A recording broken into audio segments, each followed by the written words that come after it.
Hello everyone, welcome to VB law. So अभी recent judgement आई है, ठीक है, जिसमें कि कोर्ट ने स्ट्रक डाउन कर दिया है part 9B of the 97th constitutional amendment that deals with cooperative societies. So in this video we are going to discuss this. This is very important if you are preparing for your law entrance exams as well as for judiciary exams. So let's see about this. So this is a case of Union of India versus Rajendra Shah. This is a writ petition PIL 2012 that is decided on 20th July 2021. So what the writ petitioner has prayed in this by this public interest litigation, the writ petitioner ने pray किया quash करने के लिए constitution की 97th amendment 2011 जो कि introduce करती है पार्ट 9B को as ultra vires of the constitution of India. So what he said that writ petitioner ने क्या कहा कि जो पावर है कोर्ट की कॉन्स्टिट्यूशन ऑफ इंडिया की आर्टिकल 36 में 368 of the constitution of India में that is itself the basic structure of the constitution of India and the fact that by the impugned constitutional amendment, ठीक है, इसमें जो amendments कर सकते हैं हमें पता है कि आर्टिकल 368 अमेंडमेंट से डील करता है. अगर कोई भी अमेंडमेंट लानी हो उसके प्रोसीजर से डील करता है.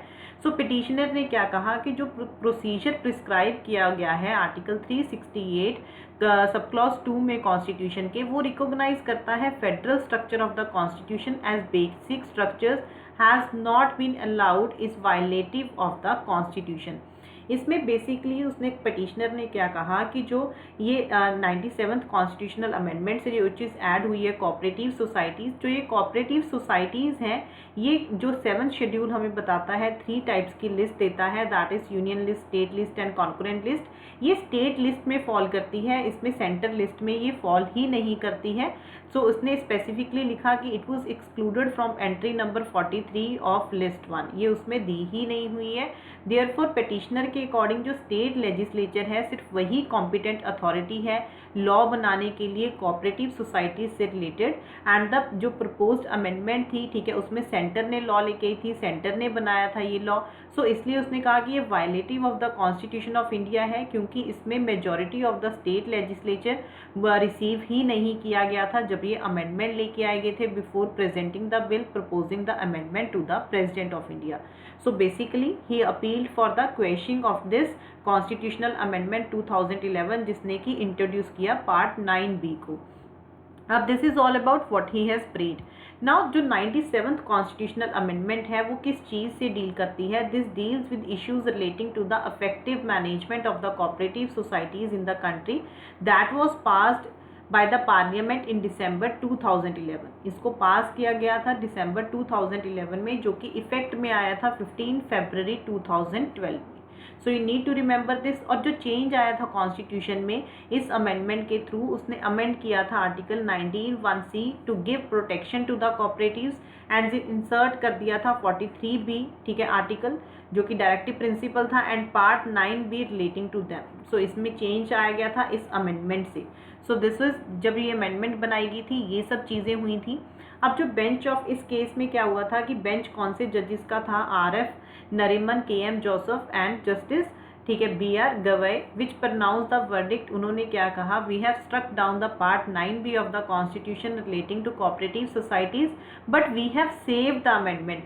कि उन्होंने जो पार्ट 9B था वो स्ट्रक डाउन कर दिया है टोटली, बट जो अमेंडमेंट थी उसको सेव कर लिया गया है. जो ये जजमेंट डिलीवर की है, ठीक है, ये जजमेंट किसकी प्ली पे आई? ये सेंट्रल गवर्नमेंट की प्ली पे आई क्योंकि गुजरात हाई कोर्ट में 2013 में ये डिसीजन आया था. उन्होंने स्ट्रक डाउन कर दिया था उन्होंने certain provisions of the 97th constitutional amendment while holding that कि उन्होंने भी यही कहा था कि पार्लियामेंट के पास पावर नहीं है, पार्लियामेंट कोई भी लॉ नहीं बना सकती है with regard to cooperative societies क्योंकि ये एक स्टेट सब्जेक्ट है, this is not a central subject. So जब वो डिसीजन दिया था गुजरात हाई कोर्ट ने, सो सेंट्रल गवर्नमेंट ने, ठीक है, जो अपेक्स कोर्ट है, सुप्रीम कोर्ट है, उसको प्ली की थी. सो जो टॉप कोर्ट है उसने ये क्वेश्चन एग्जामिन किया कि जो प्रोविज़न है, ठीक है, क्या वो स्टेट की जो एक्सक्लूसिव पावर है इसके साथ मैनेजमेंट ऑफ द, ठीक है, कोऑपरेटिव सोसाइटीज़ के साथ डील करती है, क्या वो ये उस पावर को डिनाई करती है? ठीक है, तो कोर्ट ने इस क्वेश्चन को एग्जामिन किया and the supreme court in 2-1 majority verdict, ठीक है 2-1 की मेजोरिटी वर्डिक्ट थी, क्योंकि हमने देखा बेंच 3 जजेस का था. So they upheld the validity, उन्होंने किस चीज़ की वैलिडिटी हेल्ड की? They upheld the validity, this is very important, that they upheld the validity of 97th constitutional amendment that deals with issues relating to the effective management of the cooperative societies.